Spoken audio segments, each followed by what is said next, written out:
দেশের গুরুত্বপূর্ণ রাজবাড়ীর দৌলতদিয়া পাটুরিয়া নৌরুটের পাটুরিয়া প্রান্তে রয়েছে মোট ৭টি ফেরিঘাট। নদী ভাঙনে এর মধ্যে দীর্ঘদিন ধরে বন্ধ আছে ১, ২, ৫ ও ৬ নম্বর ঘাট। নাব্যতার সংকটে প্রায় ২ মাস ধরে ৭ নম্বর ঘাটটিও বন্ধ হয়ে পড়েছে। চলমান আছে কেবল ৩ ও ৪ নম্বর ঘাট।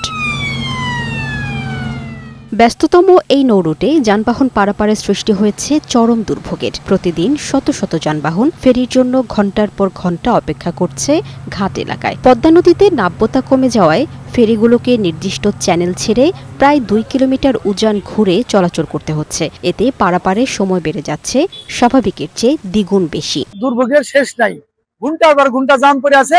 এখানে ১-১.৫ ঘন্টা দেরি হয়, যার কারণে ওই পাশে আবার আমরা টিপ ধরতে পারি না। নদীতে পানি বেশি, তারপরেও ফেরি পাওয়া যাচ্ছে না। তাহলে যখন পানি কম হবে তখন কিভাবে ফেরি পাবো আমরা?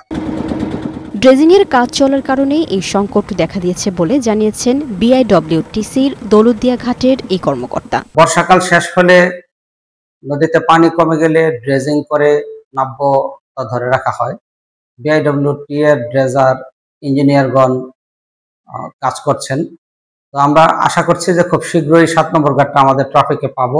নাব্যতা সংকট দ্রুত না কাটলে দৌলতদিয়া পাটুরিয়া নৌরুটে যানবাহন ও যাত্রীদের ভোগান্তি আরও বাড়বে বলে আশঙ্কা স্থানীয়দের। লামিয়া আক্তার, বৈশাখী সংবাদ।